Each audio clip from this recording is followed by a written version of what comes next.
Jagananna 2.0 YSR Congress party Jagananna 2.0 అన్న mobile super యాప్ను release కూడా చేస్తూ ఉన్నాం. ఈరోజు ఏం జరుగుతూ ఉంది అని అంటే, సోషల్ మీడియాలో మన వాళ్ళు పోస్ట్ చేసిన కంటెంట్ను ఇష్టం వచ్చినట్టుగా డిలీట్ చేసేయడము, డిలీట్ చేసేదానికి ఇష్టం వచ్చినట్టుగా కుట్రలు పన్నడము, ఇవన్నీ జరుగుతూ ఉన్న నేపథ్యంలో మనమే ఒక యాప్ తీసుకొని వచ్చి ఒక ప్లాట్ఫామ్ క్రియేట్ చేస్తూ ఉన్నాం. జగనన్న 2.0 సూపర్ యాప్ను.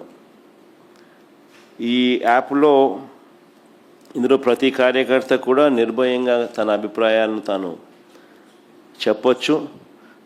చెప్పడమే కాకుండా పార్టీతో నిత్యం తాను అనుసంధానమై ఉండగలుగుతాడు. సో అదొక మంచి పరిణామం జరుగుతుంది. ఇష్టం వచ్చినట్టుగా వాళ్ళు చేసే కుట్రలు ఏదైతే ఉన్నాయో ఆ కుట్రలను కూడా తిప్పికొట్టినట్టు అవుతుంది.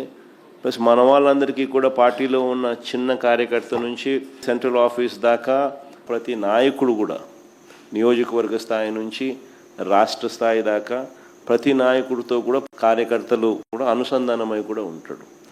ఎందుకనంటే ఇక్కడ పోస్ట్ చేసే ప్రతి కంటెంట్ కూడా మన పార్టీలో ప్రతి ఒక్కరికి కూడా ఇది అందుబాటులో ఉంటుంది. కాబట్టి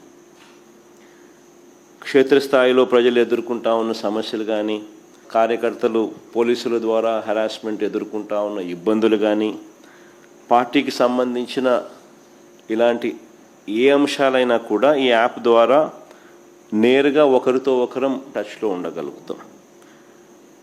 ఈ యాప్లో ఇంకొకటి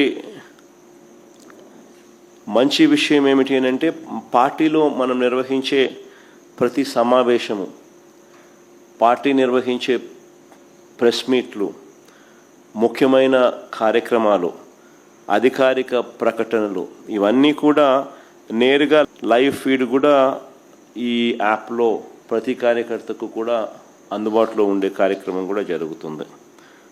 సో ఇవన్నీ ఉపయోగకరంగా ఉంటాయి. ఫ్యూచర్లో కూడా ఇంకా ఈ యాప్ను ఇంకా కొంత బలపరుస్తూ, కార్యకర్తలు ఏదైనా ఇబ్బందులు పడినా కూడా ఇబ్బంది పడ్డ కార్యకర్తకు తోడుగా ఉండే కార్యక్రమం కూడా రాబోయే రోజుల్లో ఈ యాప్ ద్వారా ఉపయోగపడుతుంది. మన డిజిటల్ డైరీ కూడా మన పార్టీకి సంబంధించి ఎవరైనా కూడా ఎక్కడైనా ఈ పోలీస్ హెరాస్మెంట్ వల్ల కానీ ఇంకొకరి హెరాస్మెంట్ వల్ల కానీ నష్టపోయిన ప్రతి కార్యకర్త కూడా డిజిటల్ డైరీలో ఏ రకంగా అయితే తాను నమోదు చేస్తూ ఉన్నాడో ఆ డిజిటల్ డైరీని కూడా దీంట్లోకి అనుసంధానం కూడా చేస్తాం. సో ఈ యాప్లో వస్తే డిజిటల్ డైరీ కూడా అందుబాటులో ఉంటుంది. సో ఇది బేసిక్లీ ఒక సూపర్ యాప్. సో మనదే ఒక ప్లాట్ఫామ్ క్రియేట్ చేస్తూ ఉన్నాం. సో ఒకవైపున మనం ఈ మిగతా ప్లాట్ఫామ్స్లో సోషల్ మీడియా పోస్టింగ్స్లో సోషల్ మీడియా వాళ్ళ మీద చర్యలు ఏదైతే తీసుకుంటా ఉన్నారో అవన్నీ కూడా ఆ ప్లాట్ఫామ్స్కి రిప్రజెంట్ చేసి అవి అండూ చేసే కార్యక్రమాలు ఎలాగూ మనం చేస్తూ ఉంటాం. ఆ ప్లాట్ఫామ్సే కాకుండా ఈ ప్లాట్ఫామ్ ఒక సూపర్ ప్లాట్ఫామ్ కింద ఎవరూ ఆపలేని విధంగా మనం ఒక సూపర్ యాప్ను మన ప్లాట్ఫామ్ కింద మనం తీసుకొచ్చుకుంటా ఉన్నాం. సో మన ప్రతి కార్యకర్త కూడా పార్టీతో నిత్యం అనుసంధానమై ఉంటాడు దీని ద్వారా.